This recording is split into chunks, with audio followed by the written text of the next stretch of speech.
Good evening, everybody. This is DCA Friday. With me today, I got my special guest, JW Weatherman from Mathbot. Hey, JW, how are you doing? Good, man. Good. Thanks for having me on. Hey, you know what? I have been a big fan of Mathbot for a while. I heard about you for quite some time ago, and I actually was looking it up and got my kids hooked on it and started playing it myself.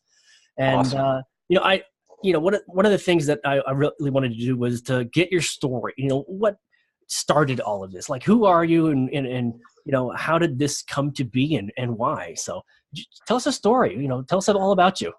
Yeah, totally. So I started working on Mathbot probably about, I guess it was about 3 years ago now. Um, and I did it because I think it was about 3 years ago. Maybe it was closer to four now. But Will, my son, who actually is a developer on Mathbot now, he's 14, and we really loved Khan Academy. Now, It was hold on, hold on, pretty. hold on, hold on, hold on. You said that you got your son into it, and he's helping you build it now. Yeah. He is.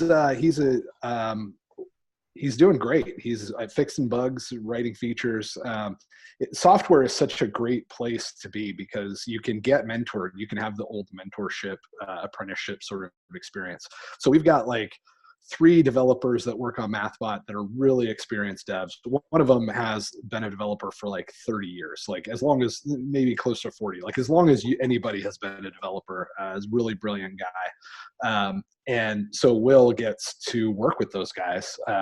Most of the time at his age, it would be somebody like volunteering on an open source project, but even that would be incredible, right? I mean, the hands-on experience that he's getting is an education. Any of these guys could be professors at a university, right? And instead of them doing that, they're working on a real project. They have much more up-to-date current skills. And he's working with them side by side at 14. Even if that was free, that would be incredible, right? Like you're never going to get that from your Stanford professor. So, No, not at uh, all. That's like one heck of a mentorship right there. yeah, exactly. So I always knew that I wanted to get him into software, even if he didn't want to do it for a career. It's a good idea to have that as a skill set. Like it's as important as reading and writing, right? Like maybe 30 years ago, 20 years ago, you didn't have to know how to use Microsoft Excel or Word or Outlook or any of those apps. And now, if you don't know how to like use the internet, use Google Docs, do an internet search, do some research, you're just totally ineffective as a human, right? Like you're limited compared to everybody else around you. And 100 years ago, you didn't really have to even know how to read and write, and you could be just fine, right? Yeah. But certainly 50 years ago, you were really limited if you were illiterate. So that's the way code is for this new generation. Like you don't have to have it, but within a generation, it will be like, oh man, I'm so sorry, nobody ever taught you how to code. That's a real shame. So I knew that he was going to learn how to write code just as part of his general education, even if he didn't go on to do it. But the way that it's worked out is very cool with being able to work on Mathbot. But the reason that I created Mathbot was really because Khan Academy was teaching math and I was relatively happy with it. And then they adopted this Common Core thing. And Common Core is this just insane project that some moron came up with, and they rolled it out nationwide without any testing. It's just a really miserable, thing. Basically, like the way that I explain it is that our generation didn't learn math. A generation before us would have learned math. They would have been given problems and then like actually problem solved with them. Our generation was just given a procedure, and we just sat down and we just mindlessly filled out the DMV form. Carry the one, carry the one, carry the one. No actual problem solving or exploration. But this new generation of people in U.S. regulated, government regulated schools, they're getting Common Core, which is even worse. It's a procedure that's actually a really painful nonsense procedure. Like carry the one is cool. It's not really math. It's a useful hack, right? Yeah. Uh, the new generation, they're having to do all kinds of hacks that are not useful, like just painful hacks. So, if they wanted to add 9 to something, they have to add 5 and then add 4. They're not allowed to just like add 9. Yeah, That it doesn't make my son is in fifth grade, and we're both failing fifth grade math. So, yeah, Common Core sucks. Yeah. And actually, I more and more, I think that it could be just the invisible hand of corruption. We can be pretty confident our iPhone is the best possible phone that humanity can build right now because it's of the free market operating. And in the same way, we can usually be sure that the politicians that are in office are the worst possible people for the job, because there's a competition in bads, just like there's a competition in goods. But with Common Core, it's so evil, man. It's so perfectly designed to just inoculate kids to a love of learning and to math in general, that I don't even know if that can be explained with just general corruption. It almost seems like it must. I think part of that corruption is that the Common Core actually makes the kids feel like they're stupid when they don't understand how to actually do the math. And then when the math homework comes home to the parents are like, why are we doing it this way? How can you change math? Just do this, and it's done. It's so simple. Yeah. And so it's really hitting on the kids emotionally and mentally when they can't do simple math because they've changed how you're supposed to do it. And it just makes not only the parents feel stupid, but it makes the kids feel stupid. Yeah. And the logical conclusion to that a lot of times is medication.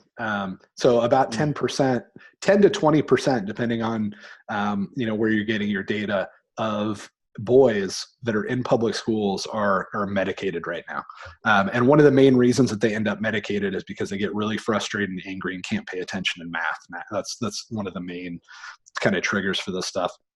And what's so insidious about it is they're not teaching math. When Einstein learned math, he learned math by, like I said, being presented with a problem. Like Euclid's Elements is a great book. That's geometry, right? Euclidean geometry. But what it does is it basically gives you these challenges, right? It says, can you accomplish this task with only these tools available? And then you play around with that and explore the problem. And humans are designed to love that. We just like it. If I instead give you like if I say, hey, I'm gonna, this is the first problem in Euclid's Elements. Here is a compass, so you know that you can draw a circle. And here is a straight edge, so you can draw a straight line. And with only the ability to draw a circle and a straight line, I want you to build a equilateral triangle or an isosceles triangle. And if you just think about that, that's kind of weird, right? It's challenging. You'd start by just drawing circles and drawing lines and just thinking it through. Yeah. And it turns out if you draw two circles in the right way, where they intersect will be the top of this triangle. It's an equilateral triangle, right?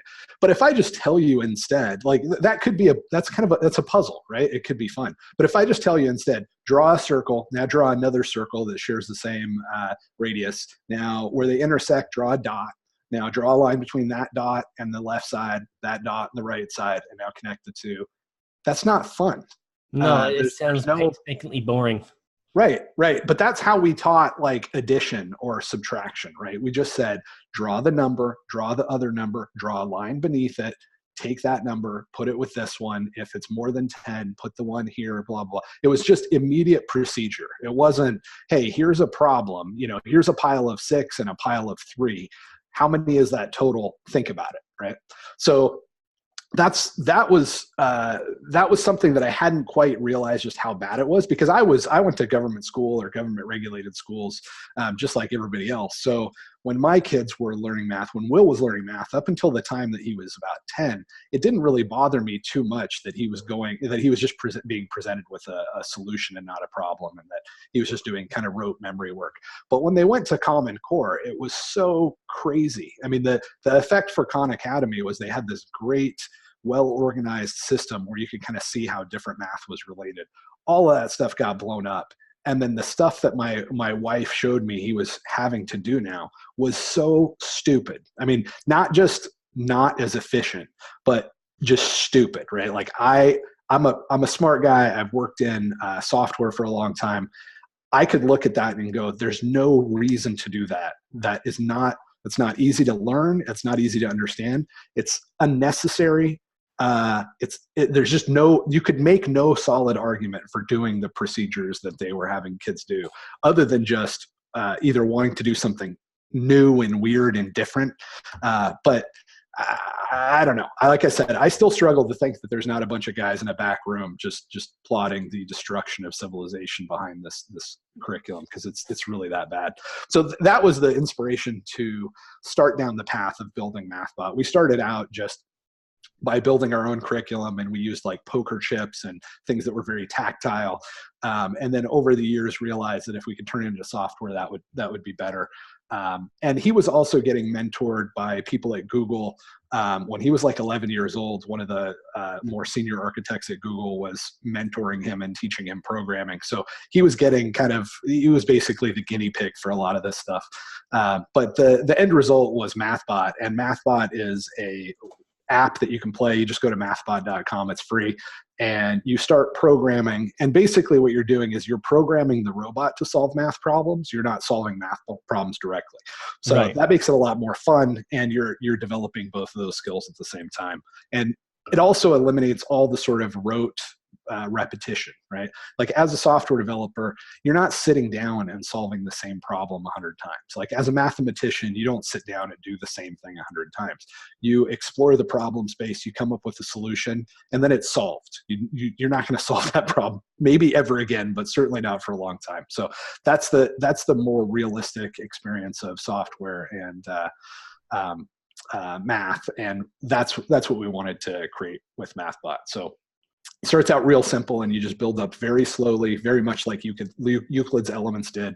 And before you know it, you're programming some pretty complicated recursive stuff. And we have like 6-7-year-old kids that are programming recursive functions now in Mathbot, where even Will struggled with that, when he was 12 and 13. But a lot of professional programmers struggle with that sort of thing now. If you're a front-end developer and you have to write a recursive function, you might sweat it a little bit.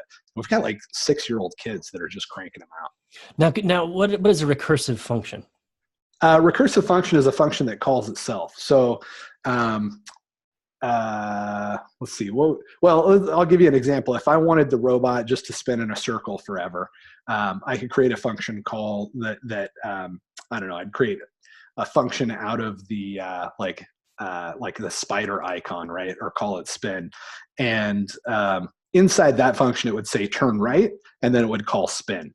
So you'd turn right, then you'd call yourself. You'd turn right, you'd call yourself. So it just turn right a bunch of times. So that's a real simple example of it. But normally they're a little bit more complicated, and they're basically functions that repeat a task until some event happens. It's hard to actually explain it. I mean, that's one of the great things about Mathbot is if I try to explain and teach you about what a recursive function is, I mean, I've taught computer science. I can pop up a whiteboard and try to give you some examples. But if I just give you a problem, if I just say, hey, you need to walk through this maze, and I know the only way to solve that is with a recursive function, then you discover recursive programming on your own. And it's fun, right? It's powerful because you solve the problem yourself. So that's the difference between just like talking about math or being told the solution instead of being given a problem that you can just play with. Right.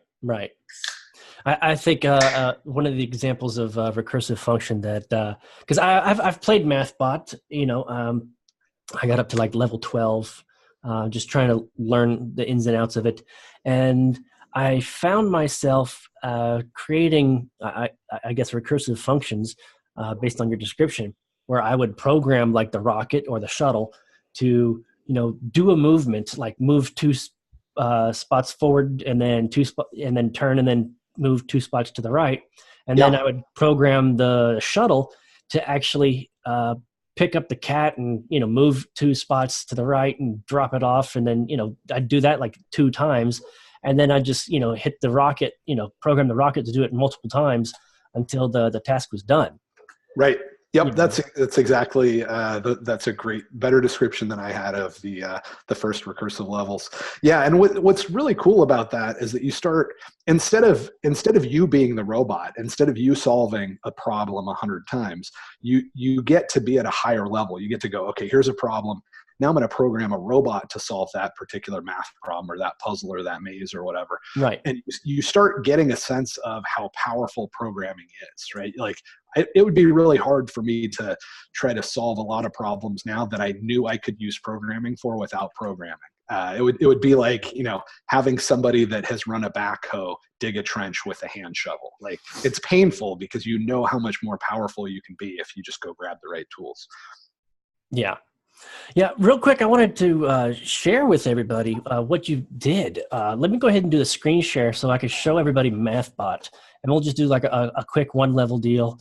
And then you can talk to us about it, talk us through it and whatnot. And, we'll have some fun with it. Yeah, man. Sounds good.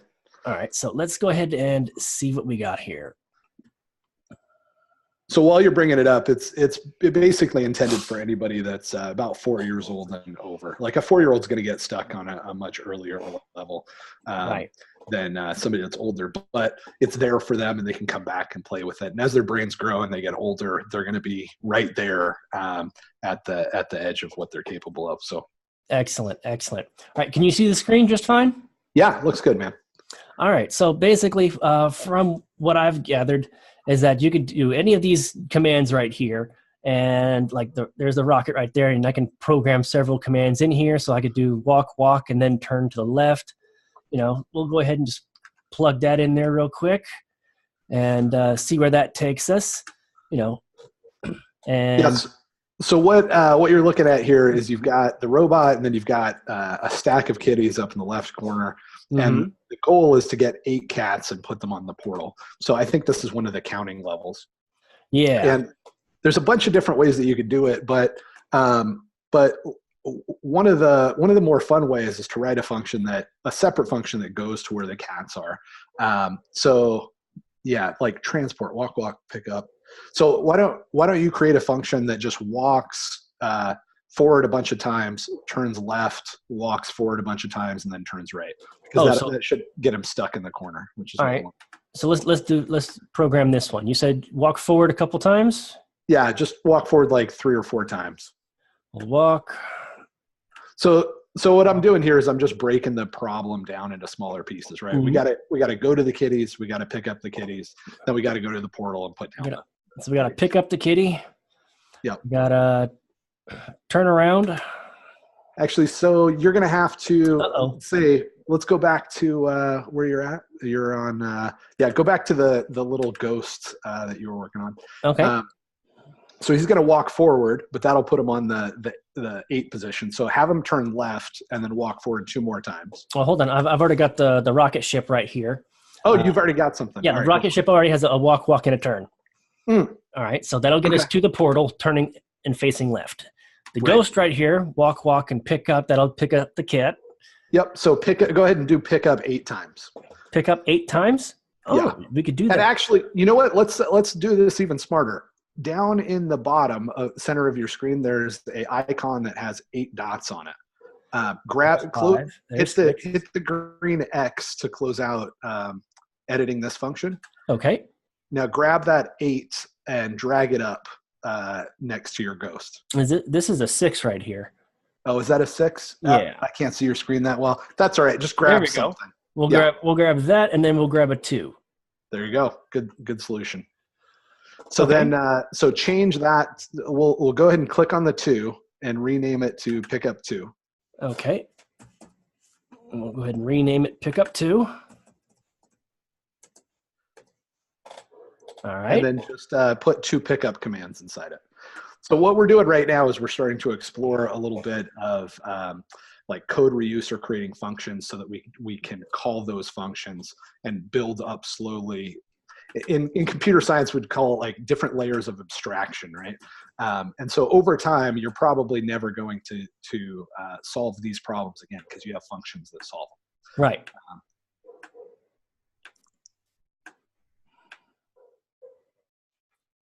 5 and 6. 1, 2, 3, 4, 5, 6. Awesome.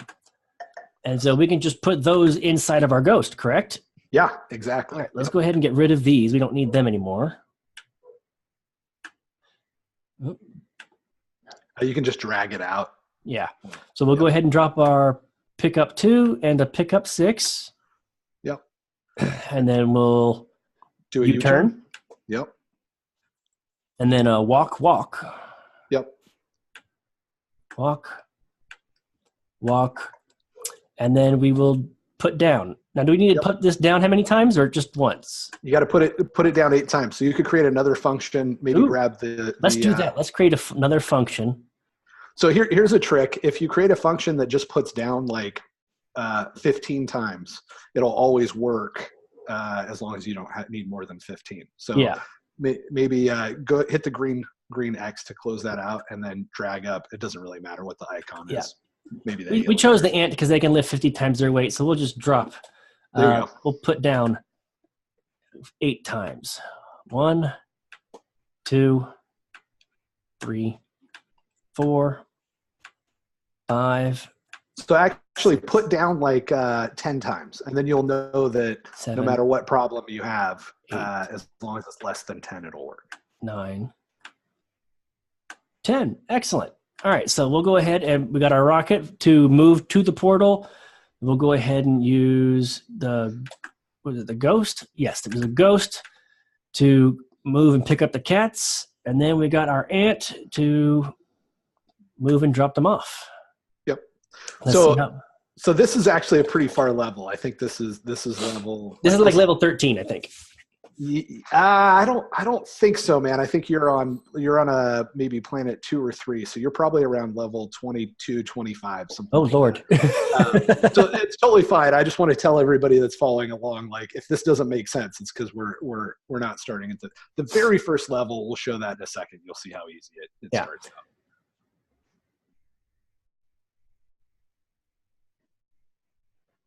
And ta-da, we won. There you go. So that's that's programming. You could program that by typing out words, or you can, like we introduce it, you can just use icons to represent different functions. But it doesn't get any harder than that. The only reason that we did icons instead of having people type stuff out is that we wanted it to work for little kids that don't know how to read and write it yet. But the math itself, like all the problem solving that we just did, that's real programming, even though we're not using a text editor for it. So maybe let's jump over and look at the very first level. So if anybody is thinking, how is a 4-year-old going to do this? All right. Let's find the first level. It's world thing, right? Yep.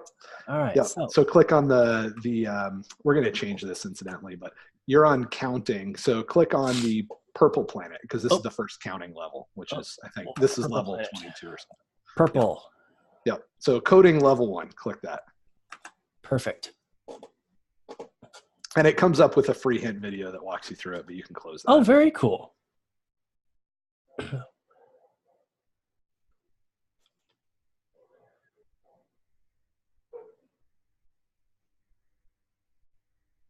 Okay.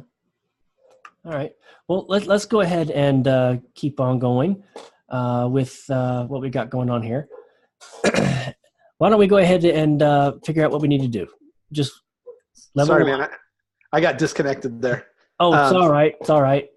Go ahead and just close the hint video, the green X in the corner. Just go ahead and close it. I closed the video. So now we just got our regular level. There's one code, one function here. Yep. And we just hit the play button, see if it works. Sure enough. Exactly. So the very first level, you just walk forward one time, teach the robot how to do that. There's really no way you could get it wrong. And it slowly builds up to something more complicated like we showed. So it's a good time. So now, how is this, helping you? When people are building things, they tend to build things for other people or for themselves. Like what was your goal when you when you started building this?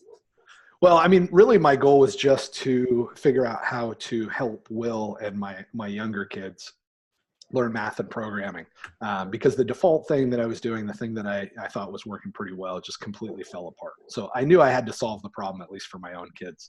And then as somebody that's been in software startups, once it became obvious it was going to be a software solution, I thought, well, you know what, I could probably put a couple of years into this and probably get my money back out of it and build something that's really valuable. That's pretty cool. Now, how are you getting your money back out of this? So right now we don't have the feature enabled, but if you look at the screen, it says $2.03 there in the upper right-hand corner. Yeah, that little icon right there. Yeah. So right now that's basically just dummy text, but very soon we're working on it really intensely right now. So within the next week or 2, I would say confidently, that number will be the amount of money that the kids are earning. So if a new kid comes, they'll first log in, that'll be 0. When they pass the first level, it'll say that they have 20 cents and then 40 cents. So we're gonna suggest that it should be about 20 cents per level. We're gonna experiment with it, but that feels about right. So if they master everything up that we have right now, it's about 200 levels. That would be programming the robot to solve cube root problems. Right. They end up making something around $40, I think. So it's not a lot of money, but it's very cheap tuition for parents or grandparents that want to motivate kids. So that amount will accrue as they pass levels, and then they will be able to send a link to their parents or their grandparents and ask their parents to sponsor them. So if a kid has earned $15 and parents or grandparents want to encourage him to keep learning math and programming, they could put like $20 worth of Bitcoin into Mathbot. And then we will pass that on to the kids, let the kids withdraw it basically. But we'll hold 10% back for contributors of Mathbot. And so that's basically the business model. Oh, outstanding. I'm gonna go ahead and stop the share real quick so we can get back to just you and me, For anybody that really thought that was interesting, definitely check out Mathbot. I've played it. My kids have played it. They have thoroughly enjoyed it. And to be completely honest, so have I. Awesome. Good. It should be fun, man. I know that like one of the biggest barriers that I have in trying to sell people on learning math or learning programming is that they think that it's miserable. And the reason that they think it's miserable is that they've been told that they experienced math and they hated it. But what they really experienced, like I said before, was just like filling out forms for the DMV, right? Like you don't meet somebody and say, oh yeah, I'm thinking about doing a lot of problem solving this weekend. And they're like, oh, that sounds miserable. What is it? Puzzles? Oh my gosh, are you doing puzzles? Oh, I can't do puzzles, man. That's really tough. But if you say math, like people's brains just flip out because they were just tortured and they were told that it was math and they were told that they were bad at it. And maybe they need medication so that they can, be chemically neutered and just completely disinterested in life so they can focus on this really miserable topic that they're being told is math. It's just not math. Math is logic and problem solving. It is. For me, I was blessed growing up in North Carolina. I had a phenomenal math teacher in the 4th grade who really got me to get passionate about my math and sciences. And basically everything became a puzzle. If I could solve the puzzle, that's what got the adrenaline going. That's what got the juices flowing, And yep. So when I actually started playing around with Mathbot, and this is before I was introduced to you, I was really, liking this, because of the puzzle features. It really triggers that stimuli. Yeah, that's exactly it. I mean, whether you think that we've evolved or whether we've been designed by God, either way, you have to acknowledge that our brains are set up to give us a chemical reward of dopamine when we solve a problem, right?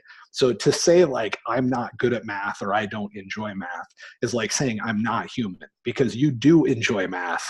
Unless you're a different species, you're hardwired to really enjoy a problem that's interesting, one that's like achievable, right? If I give you an impossible problem, you're not going to enjoy it, or a super easy problem, you're not going to enjoy it. But if I give you a problem that's kind of, basically within your grasp, and you work on it and you get to explore it and you solve it, you're going to experience a chemical high from that. And then if there's a financial reward or an outside incentive that goes along with that, like a lot of parents used to give their kids ice cream if they got an A or something like that. That's what we're trying to do in Mathbot. You pass the level, here's 20 cents. You can buy a gift card and, buy some mindless video game or a t-shirt or whatever it is. For my kids, it's, all right, what movie do you want to see at the theater today? Yeah. Okay. You did excellent. You're no longer failing. You're passing, you got, A's, how do we reward that, Yeah, absolutely. Yeah, that's one of the things that the government schools have really tried to avoid, is any sort of system that actually rewards kids. So, some people will go, oh, you're paying kids for math. if you pay them for learning math, and they won't learn it for the joy of it, and they'll just abandon it, which is absolutely psychotic. But that's the story that U.S. public schools have been pushing through the especially the teachers unions and such. Oh yeah, they've taken the reward system away by giving participation awards to everybody. There's no incentive to try your hardest to get that dopamine rush, that reward incentive for doing a good job, because you could have just put your name on the paper and still got the participation trophy. Yeah, and they've done studies in inner city, like Chicago, where they tell kids, all right, I'll give you $50 for every A that you get. Mm-hmm. And it is by far the most cost-effective thing that public schools have ever tried. Like you could bring in, all kinds of goofy things, specialists, all this sort of stuff to try to get kids to learn something. But if you actually just reward them, if you show them that there's value there, then they'll do it. And test scores do go up in inner cities if you give kids $50 for an A. But the teachers unions do not like the implications of that, because it shows how irrelevant they are, right? It shows that it's really just a motivation problem, and that motivation can be external. It doesn't have to be this, this meat grinder that you put everything through. And it's not that these kids are stupid. It's that they literally don't understand why it makes sense for them to learn how to graph a function. Mm-hmm. And to be honest, it's really hard to justify that to a kid that is from a poor family in the inner city. You tell them that they're going to do 700 hours of graphing functions this year, and you're going to tell them, oh, it's because they could, this will help them get into a college, which will help them get into a job. You're asking like a 13-year-old kid to be looking ahead a decade. Like, we don't have that sort of long-term appreciation for the future as humans until we're like 30 years old. So you're not going to typically have that. Now, if you have parents that are super motivated and interested in creating motivation for the kids and rewarding the kids and doing all that sort of stuff, their long-term vision can kind of translate to more short-term rewards for that 13-year-old. But we can't expect a 13-year-old to put in 700 hours to learn something that they're pretty sure is stupid, because it will lead to something that will lead to something that might lead to a job that they don't hate as much. That's just way too long-term thinking to ask of kids. And that's why they're kids. If they didn't have short-term thinking, we wouldn't call them children. They would be adults. So it is a very good idea to reward them and encourage them that what they're doing is a good idea. Well, let's not forget that, you ask a kid to do 700 hours of graphing functions. They're like, how is this going to help me? The only math that I really need is how to, calculate how much a soda is, or how much a game is. If I have $100, how much can I get with all these things? Graphing a function's not going to help with that, in everyday life. It's not, and totally. That's the mentality that they have. Yeah. And you're going to have some of the same problem if you try to teach them, all right, I want you to learn how to program. But they kind of know, well, wait a minute, I like Facebook, I like YouTube, I like Twitter, I like Instagram, I like apps, right? I like games, especially. And so they see the value in knowing how to build that sort of stuff. And that's a lot easier of a bridge to make. And you can get them to learn how to graph functions. You can get them to learn how to do difficult math problems. But the more you can tie it into something that's concrete and real, it just makes sense that that's going to increase their motivation, right? If I tell you to do something, and I just say, on my own authority, I want you to do all this work. Don't worry, in 10 years from now, it'll be for your benefit. Even if you trust me a lot, it's going to be really, really hard for you to be half as motivated as if you see what it actually does and why it actually matters. So it just makes sense that we would do that, and that we'd be, decent enough kids to do. Decent enough to our own kids and other kids to help them see the implications of that sort of stuff. So it's really kind of mystifying that public schools and private schools, because they have to go along with the public school curriculum, there's not a whole lot of difference, really. I mean, you're spending a lot of money for really, in many cases, not a better education. The test scores are proving that out in a lot of cases. And the qualifications of the teachers are rarely much better in private schools. Sometimes they're worse. So in either of those cases, you're getting a lot of really bad experiences that are labeled math. And that's something that at this point we think we're doing a decent job fighting against. That's outstanding. Now, correct me if I'm wrong, but doesn't Mathbot go from all the way from like kindergarten math all the way up to calculus? That's the plan. Right now we're through cube roots. So, like you have a square root. Square root of 4 is 2. We have cube roots, so that's one level beyond.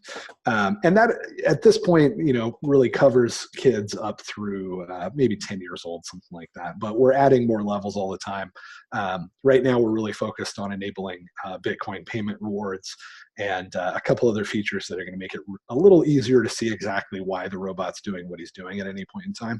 But after that, we'll get back on adding levels. And the plan is to go well through calculus and beyond. And if a kid is working, if somebody's already working on calculus, we might not be able to catch them. But if you're, say, below 12, 13, we'll definitely stay ahead of you as you're passing levels.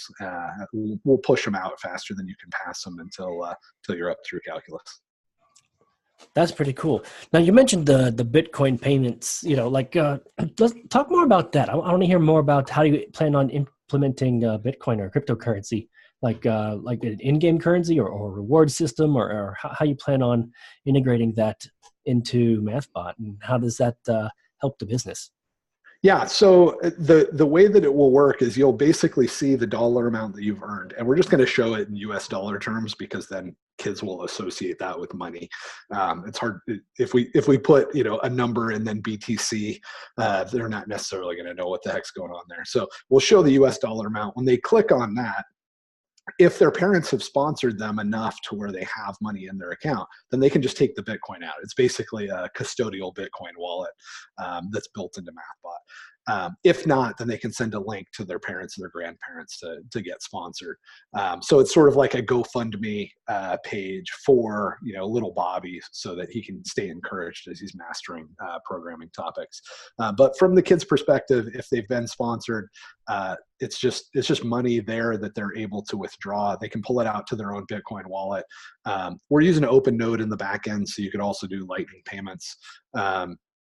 But yeah, the idea is they'll earn some money, they'll pull it out to their Bitcoin wallet, and we're definitely going to have some UX challenges along the way, helping parents and kids understand how to install a Bitcoin wallet, how to pull their money out, and then how to go to Bitrefill and buy a gift card or something like that.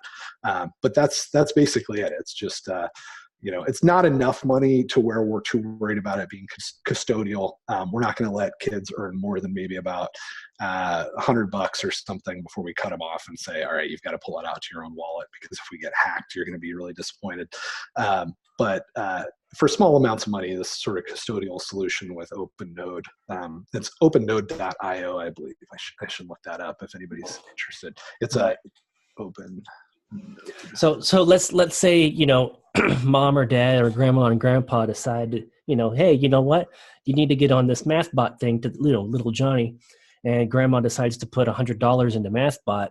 Little Johnny doesn't earn it all at once. He earns it in stages as he passes and goes through and starts, going through the levels. Right. And exactly. Once he's earned that full 100, he's encouraged to go ahead and take it out and put it into a private wallet, an off-chain wallet, I would assume. Or some other wallet. Exactly. And he's going to have to pass, 100 levels of mastering math and programming topics. The other thing I should mention is that in order to get the reward, you have to pass it with 3 stars. So if you're working on a problem and you get it all frustrated, there's a hint video that's ready to go. So you click on the hint video, it'll tell you what you need. That's the way good teachers are, right? They give you a problem, maybe it stretches you a little bit, but if you get stuck, they'll say, hey, have you considered this? Have you considered that? And give you hints along the way. So you have a hint video that's ready to go the moment that you start feeling like you need it. But if you use a hint, you don't pass it with 3 stars. You'll pass it with 2 stars or maybe 1 star if you use 2 hints or 3 hints. So what that does is it starts a timer. So let's say that you use a hint, you pass the level, you can come back to that level an hour later once you've had some time away from it. And if you've mastered the topic, if you remember how to solve that particular puzzle and you solve it without a hint, then you get 3 stars and then you'll get the Bitcoin reward. So it's not frustrating. It should be a very, fun, pleasurable experience to master these math and programming topics. But you don't actually get the reward until you really show that you mastered it without any help. So to master, put this in perspective, you're gonna pass 100 levels that are, on the order of difficulty of what we showed earlier and harder, in order to get $20 in Bitcoin rewards. And you have to master them, or you have to pass each one of those perfectly without any help. It's a pretty good achievement for $20, I think. So I think parents are going to be really happy with the bang for the buck that they get. That's incredible. I really like that because, instead of me saying, okay, you get a good grade or whatnot, and I'll give you, some, whatever dollars, and then, all of a sudden, my tires blow and I got to, spend money on the tires.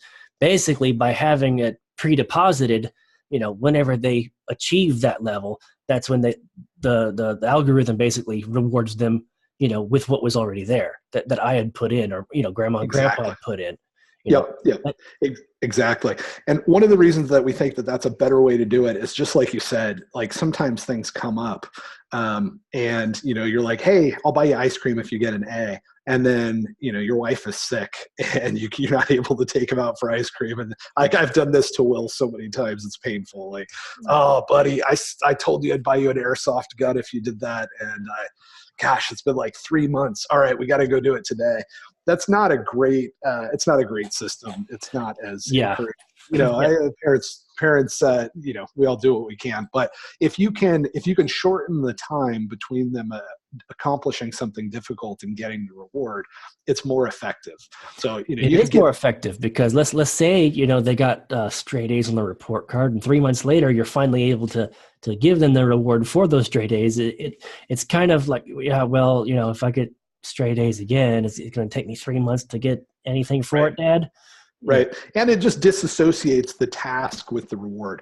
So if you're working on a hard math problem and you're concentrating and you nail it, and boom, that gives you the 20 cents that you were short on to be able to buy the t-shirt that you wanted or whatever. That's perfect. Like, that's as good of an experience as possible. You've associated, you're experiencing the real world, right? This is the world that humanity lives in outside of these, really kind of vile institutions where we just put kids in cubicles and make them act like, drones. The world that adults live in is, if we solve problems, we get rewards, right? If I nail something, if I build some code that's amazing, or I land a sale, I get that dopamine hit for solving the problem. Like, oh, awesome. I just sold 3 tires to this guy that needs tires. He's happy. I'm getting my commission.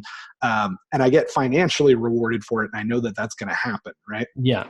That's the real world. And that's what we want to encourage kids to be good at. Right. Like, I pay Will now, in order to program Mathbot. He's a good developer. He earns his money. And that's encouraging for him. Right? He wants to be able to manipulate the world around him. He wants to be able to buy a dirt bike or something. He knows that if he builds code that little kids enjoy, that I will pay him to do that. And so it's this great system that, called the market, that we all get to enjoy. But we just kind of take kids out of that, and we think we're doing them a favor by making it miserable.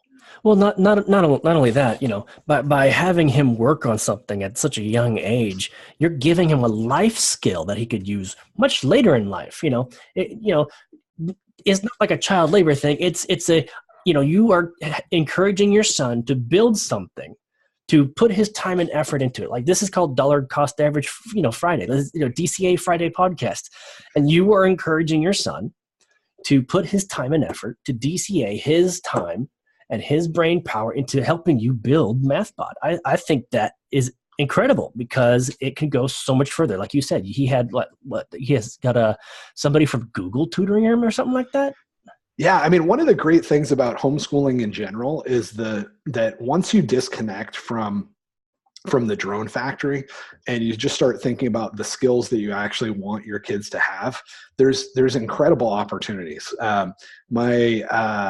My son wanted to learn. He was into programming. I wanted him to learn programming. He was excited about it. But I was a VP and I was working at a corporate job, and I just didn't have enough time to tutor him and mentor him the way that I wanted to. And I've actually never been a very good programmer. Like, I'm mediocre at best. Like, I haven't written any code for Mathbot. I've helped design it, but the guys that I'm working with, each one of them can like Will, my son, is a much better programmer than I was when I was working at a corporate job at this point. So I'm doing the VP thing. You know, I'm commuting. I'm dealing with a startup that I had sold to a bigger company. And I'm thinking, all right, I would like somebody to sit down and help Will master these algorithms, right, and work along with them. So I go out to a forum where there's a bunch of people that are designing new programming languages, because I'm thinking what's the most sort of extreme place that I could go to find somebody. And sure enough, you know, there's a guy that's there, and I say, hey, I've got an 11-year-old. He's trying to learn this stuff. I'm looking for somebody to tutor him. And the guy goes, yeah, I'll do it. And I look at his profile, and the guy's amazing. Like, he's designed programming languages of programmers. Like, we're all in awe of people that design programming languages, right? Yeah. But he's this brilliant guy, but he just loves to teach. And I think I paid him like $70 an hour. Like, the guy worked at Google and probably made $70 a minute, right? But I paid him $70 an hour. That sounds like a lot, but I wasn't paying him to babysit. I was paying him to teach. So he did that for maybe 3 hours a week or something. So for like what, $200 a week, which, you know, that's $800 a month. That's not nothing, but it's not private school tuition. And it wasn't forever, right? It was for, you know, just a few month period of time. And then it was, you know, then it cut back to an hour, and then was just an hour, you know, an hour every 2 weeks or whatever that he would sit down and coach him. So well, basically what you're doing is you're basically setting him up for you know, like, computer programming is today's trade school. You know, you've got him a mentor, a tutor, you know, somebody who can give him a trade that he can use forward. You know, and with blockchain technology, you're already talking about using Bitcoin as a payment method inside Mathbot. I mean, he could literally learn how to program his own coin or, you know, blockchain. Yep. So while other people, you know, in this expensive neighborhood that I live in, were paying thousands of dollars a month for private school, I was paying maybe $800 a month. And then I also had a composer that was teaching piano, which is incredible, like a conductor and a composer. And those guys are really cheap. Like, you can get some really incredibly talented people that are musicians. If you want to have somebody teach your kid how to play piano or the art of music. And, you know, it's another thing where it's like, you know, $40-$50 an hour, but it's an hour a week, you know, so it's not that much money per month. You can put together just a crazy curriculum for your kids that blow away any private school for a lot less money. And then on top of that, you're already building their professional network. Like, Will at 11 years old was establishing a relationship with an architect at Google that loves programming and was designing programming languages. Like, if Will wanted a job with this guy right now, they've known each other for 3 years. He knows how brilliant Will is, right? He's worked with him. So he's got a better professional network than most people listening to this podcast that are developers. It's amazing what you can pull off with homeschooling. Definitely a better network than a lot of people. That's for sure. You know, at you said, you know, 11 years old, 13 years old. How old did you say your son was?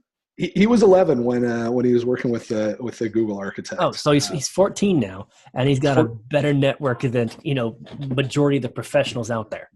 Yeah, he's 14 now. He's got, you know, a few years under his belt of software development. For a long time, you know, when he was 11, he was only writing code for 5 or 6 hours a week, right? He wasn't putting that much time into it. At this point, he's you know, mastered basically most of the other topics that I wanted him to master. So he's able to work on it for 15 or 20 hours a week.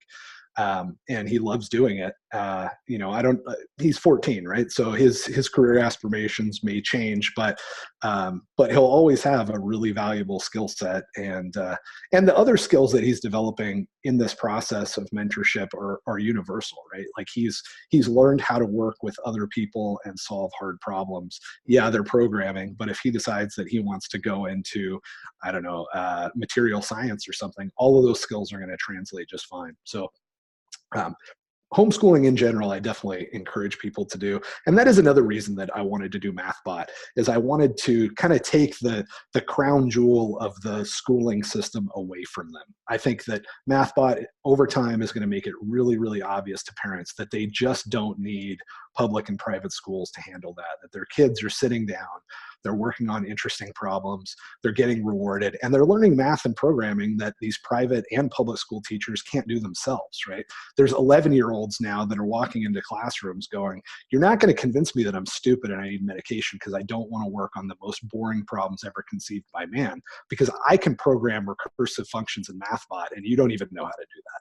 So that's really sort of the ultimate goal, is just to really make public and private schools obviously irrelevant when it comes to math education, because that's their crown jewel. Like, once people understand that they can do math education without the schooling system, they're a lot less nervous about reading and writing and history and that sort of stuff. So ultimately, I'd like to see a lot more people homeschool, and hopefully Mathbot will be a part of encouraging that.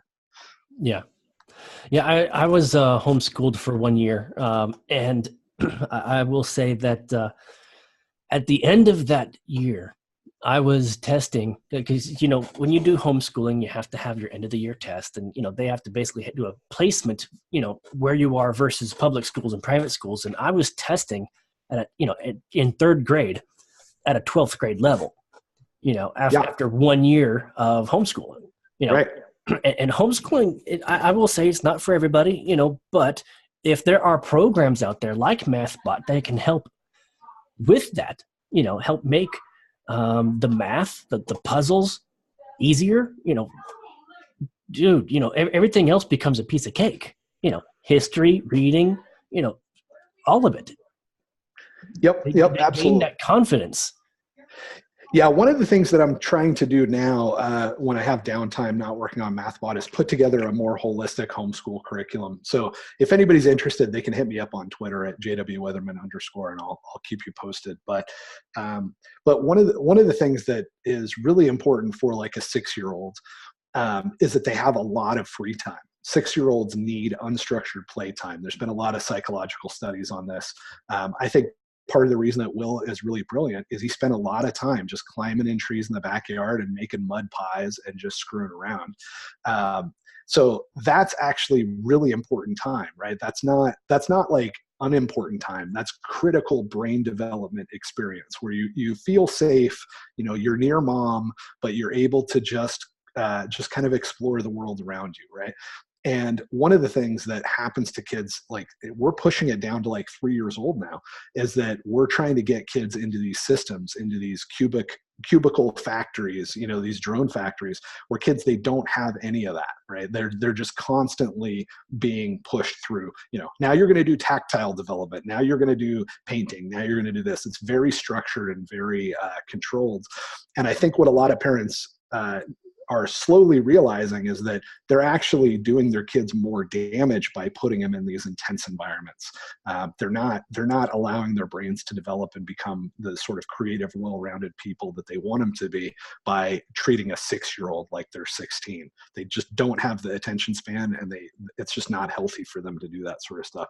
So that's something that I'm working on right now, is just trying to, basically a big monster spreadsheet of, this is roughly how many hours, I have Will, I have some other kids that are old enough now to where I have a pretty good grasp on what's appropriate for different ages and what worked well. And a lot of it is just not being terrified, because the public school system especially puts a lot of money into just terrorizing parents and convincing them that, your kids are going to be socially awkward. They need to, they need to be in a classroom as early as possible, preschool, preschool, right? And they need to be in classroom as many hours as possible. Like, we got to get them there at 7, and then after school programs, we'll have them in sports, and then we'll have them in something else. And it's really counterproductive, because that's not how little guys' brains work. Yeah, a lot of what makes the human brain so fascinating, and young lives so amazing, is that the way that they learn. Like, you don't learn how to ride a bike by reading a manual on how to maintain balance and G forces and all that stuff. You just get out there, start pedaling, and you fall, you get back up and keep going. And the same way we learn to walk, trial and error. And, part of learning to walk was like, oh, there's something over there, I'm going to go to it, and you got to figure out how to get to it. Right. Totally. And this whole squirrel mentality, it's like, okay, so what? you got distracted with something. Now let's focus on this, learn about it. And then, there's something distracting over there. Let's go focus, learn on that, and basically eventually the broader spectrum of things, you'll learn what you need to learn to the point where you're no longer going squirrel, Right. because you would have already explored what squirrel is all about. Right. And one of the things that you need to learn is how to focus, right? And if you have a structure and environment that doesn't allow you to experience being distracted, then you'll never develop the skill of being able to be focused. That's why we're graduating a ton of kids that they might be literate in the sense that they can read words, but they're not literate in the sense that they enjoy reading and they explore the universe through books. That's because they're not experiencing the kind of education people experienced 100 years ago. We're doing stuff very weird and very different, and we can see the results are not good. I mean, kids are spending more hours in school. We're spending more money on school, and we're having to reduce the test scores and the SAT scores every year so that it's not obvious that the results are terrible. And one of the things that kills me the most when people talk about like homeschooling, especially when they talk about the socialization, is the way that you build social skills is you operate in like a natural environment, right? Like if we took a monkey and we said, we want this to be this little 2-month-old monkey, we want it to be a well-rounded monkey. So we're going to take it and we're going to isolate it and we're going to put it with 40 other 2-month-old monkeys and one female monkey, and we're going to put them in a room, and that room is going to be next to other rooms with other groups of 20 40 monkeys per female monkey, and then at the end of that we're going to have these well-adjusted social creatures. That's sort of the strategy here, and it's pretty insidious that the public schools actually pressure homeschool parents by saying, hey, what about socialization, right? Your kid is going to be weird if they don't end up in this environment. We wouldn't do that to monkeys. What we would do with monkeys is we would say, well, what is like a normal sort of environment for a monkey? Well, there'd be a mama monkey and a daddy monkey, and there'd be some cousins. There's this tribe of monkeys, and there's all age ranges, and they all work together, and the little monkeys get comfort and they learn from the older monkeys, right? And that ends up resulting in a normal, typical monkey. So if we apply that same thing to kids, it's really obvious that a little kid needs to be with their mom. Like, it's sick to take a 3-year-old away from mama. It just doesn't, we should not think, we would be heartbroken if we did that to a monkey, right? If we separated a monkey from its monkey mama, but we do that with humans all the time because we've been programmed that it's a really good idea. It's not a good idea. It screws up brain development. They need to be with their mom for a long time, and then they need to slowly explore. They need to have interactions with kids and adults of all kinds of various ages, and that is the world that we used to have before the government just completely monopolized and turned this into a factory system. And it's not natural, and it's having all kinds of negative effects. And the way that they sell it to us, one of the ways that they sell it to us is by saying, well, we'll teach your kids math. So I think if we can take at least that off the table so they don't have that sort of sword hanging over everybody's head, I'm hoping that will have a significant impact.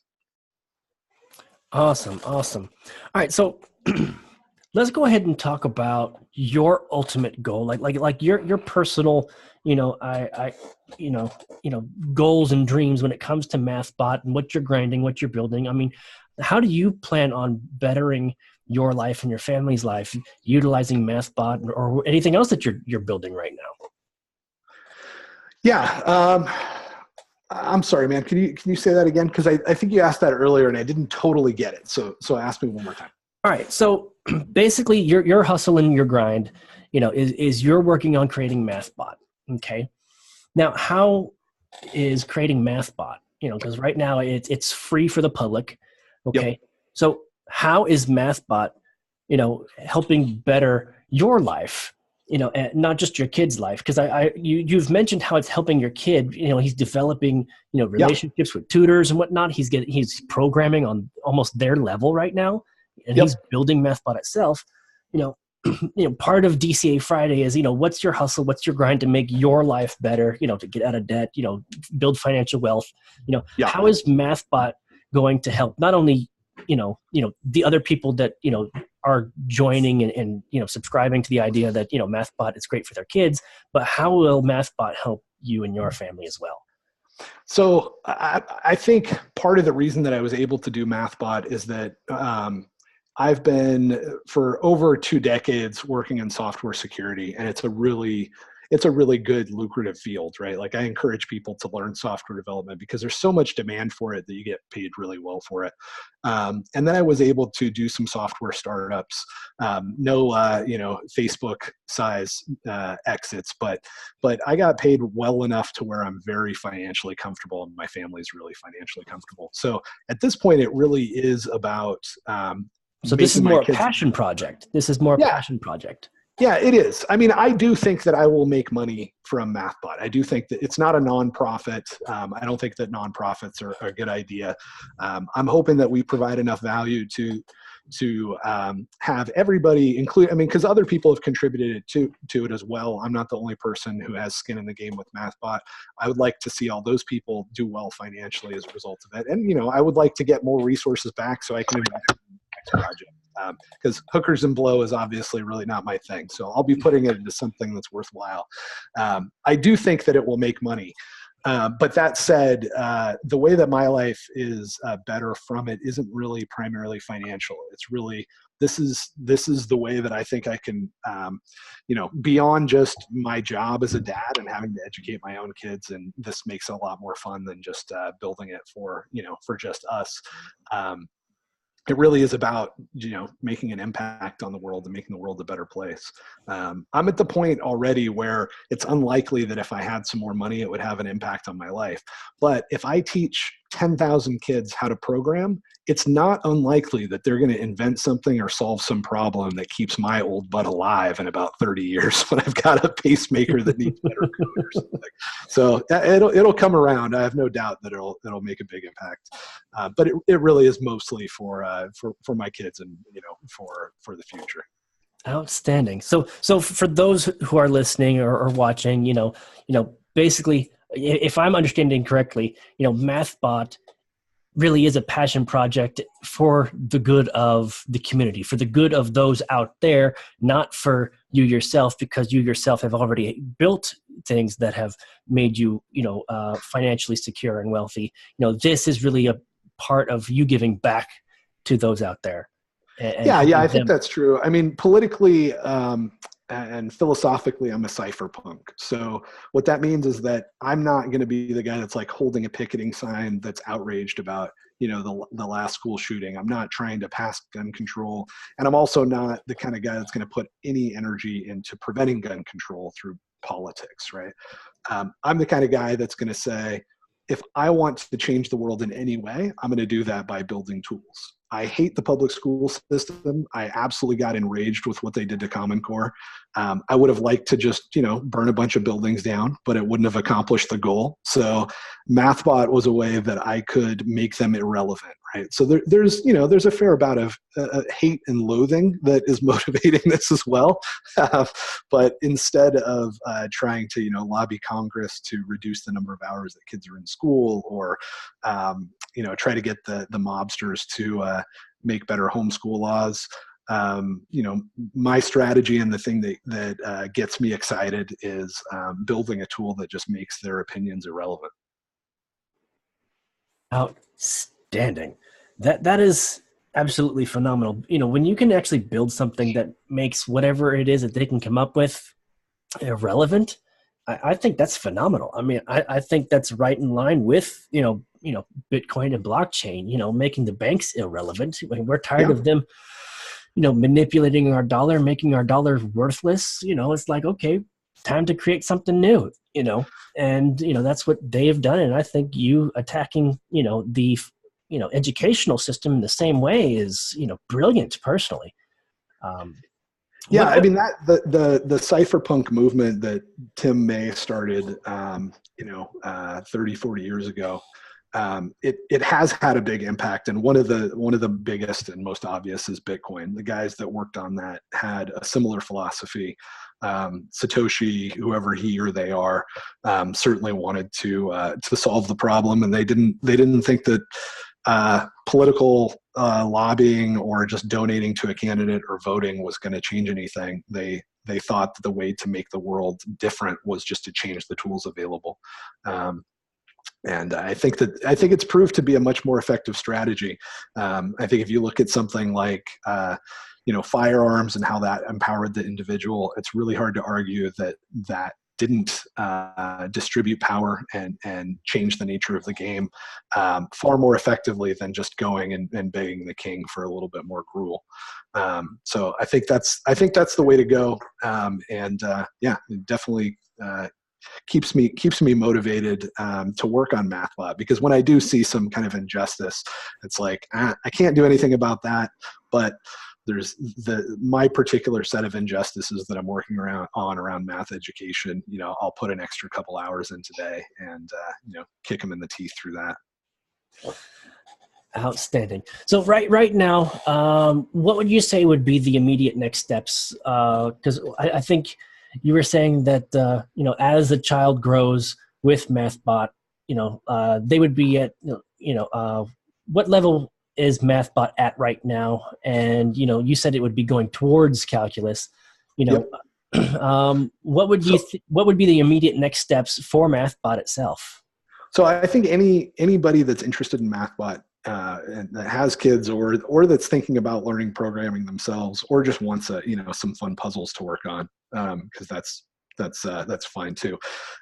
If you just go out to mathbot.com and sign up and start playing it, even if a kid's 4 years old, just have them start playing it at 4 and see how far they get. I mean, some 4-year-olds can get through like level 7, some start earlier. And then if they get stuck and the hints aren't enough, if it's not clicking, don't make them do it, right? Like, don't have them stare at that screen for like 4 hours trying. Just recognize that their brains are not that far along yet, and come back to it in a month and let them try again. And that will be a great way for them to master math and programming at the pace that's sort of appropriate for brain development. The main thing that you want to do with any education is not allow it to be miserable. Make sure that it stays in that puzzle problem solving realm.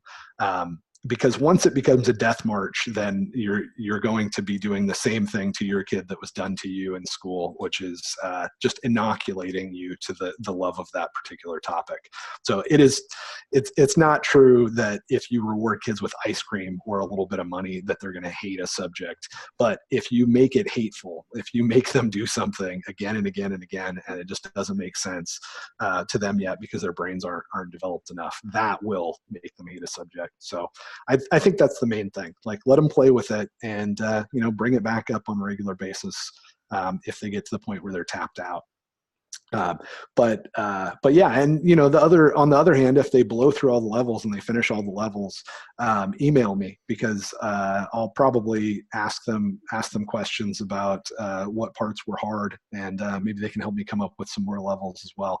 But we're going to be adding them on a pretty regular basis. So if you sign up, you'll get an email saying, hey, we've added 20 more levels, and then you can throw the kids back at it if they've already mastered them.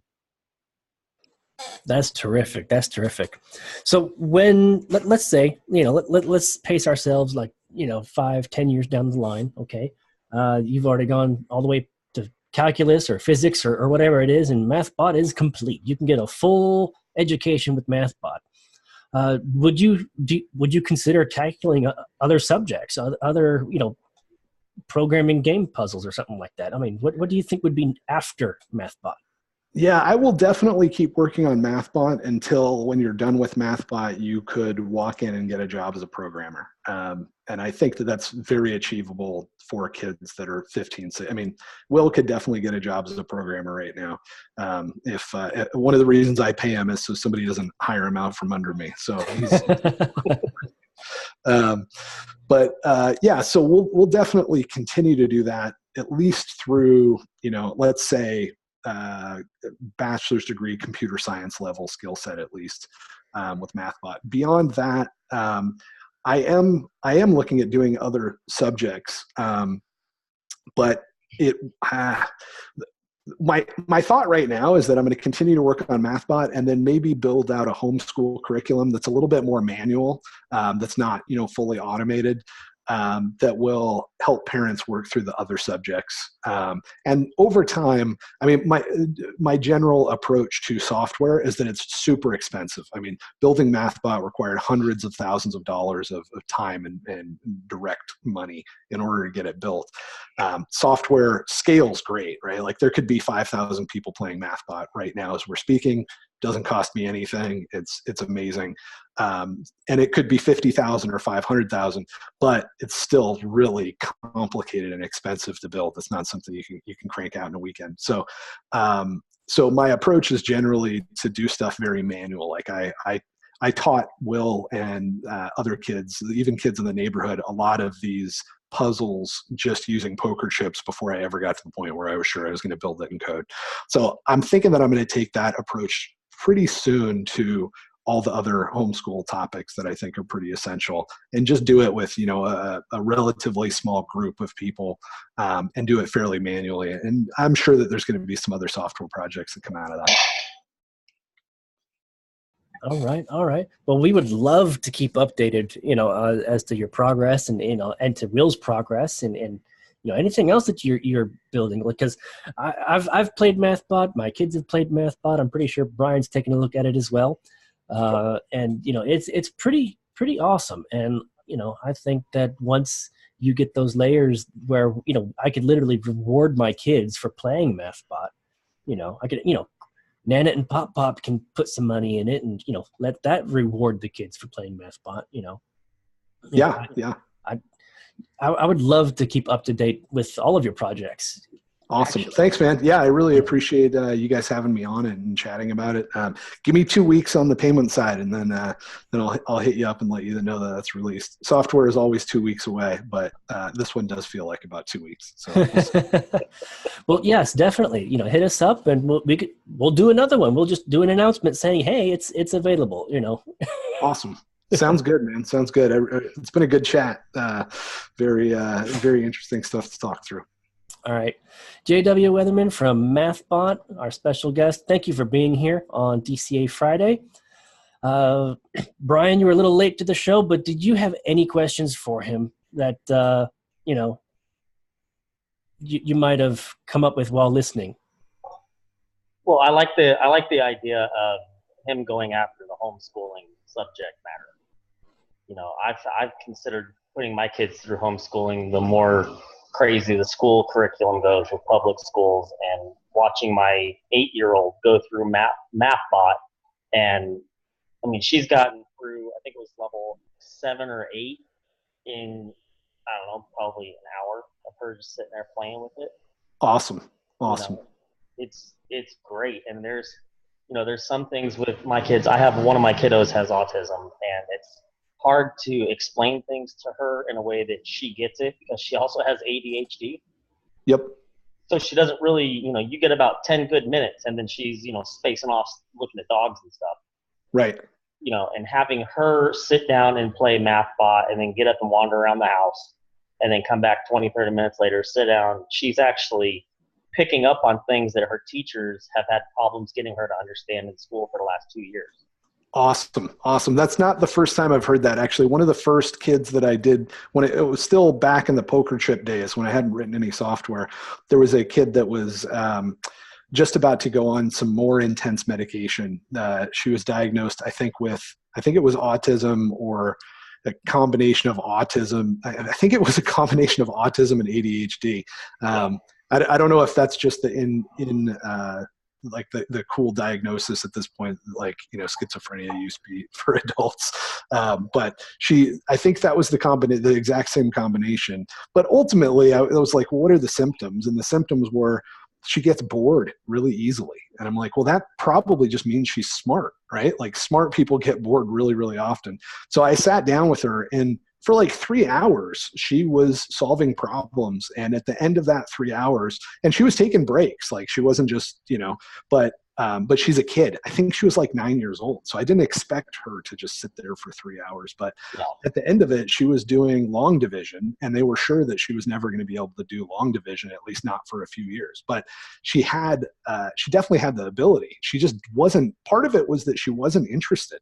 And part of it was that, the way that it was being taught was just really poor, low quality, sort of Common Core approach to stuff, which would, I mean, we were talking about that before you got on. If I wanted to design something to make you hate life, I couldn't do anything better than Common Core. And I think a lot of the smarter kids are going to, they're going to push back on that, and they might not push back on it directly. They might just, say they can't do it. But I think a lot of times they kind of see through the BS and they don't want anything to do with it. So, I definitely think that, a lot of kids that are diagnosed with that sort of stuff, they can do just fine in the right environment, and presented with puzzles. And I think you're probably seeing that, right? Like she's probably performing on Mathbot as well as any other kid about her age for the same number of hours. Yeah, she's 7, and she's actually past where my 9-year-old is. Yeah, there you go. So, I mean, that might be an indication that she's just a little smarter than a lot of the kids in her class. And honestly, if you wanted to torture a smart person, the way that they teach math would be at the top of the list of things that I would try, just to make life miserable. So, yeah, I'll keep you guys posted on the other stuff that I'm doing as far as curriculum goes. But if anybody is thinking about homeschooling, is intimidated by doing it, let me know, because there's really the most important thing about homeschooling is that you're protecting your kids from idiots. The kids, I don't know any kids that have been homeschooled that had reasonably intelligent parents, right? There's always that story about that really weird kid that was homeschooled, but then you meet their parents and it's like, well, there's probably a genetic element to this, right?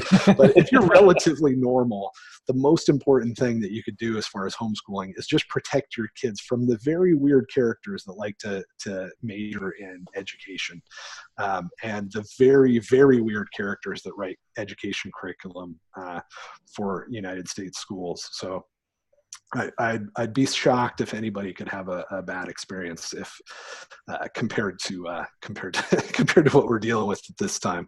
One of the things that sucks about the public school system is that it keeps getting worse at a pretty rapid rate, but parents don't know that. They just assume that it's basically like it was when they were in school, and because of that, they're putting up with a lot of stuff that they really don't need to. Yeah. And part of that's because they're letting the crazies get in there and take over the curriculum. Yeah, absolutely. Yep. Absolutely. All right, JW, where can people find you? Twitter is a good place to find me. I'm relatively active there, at JW Weatherman _.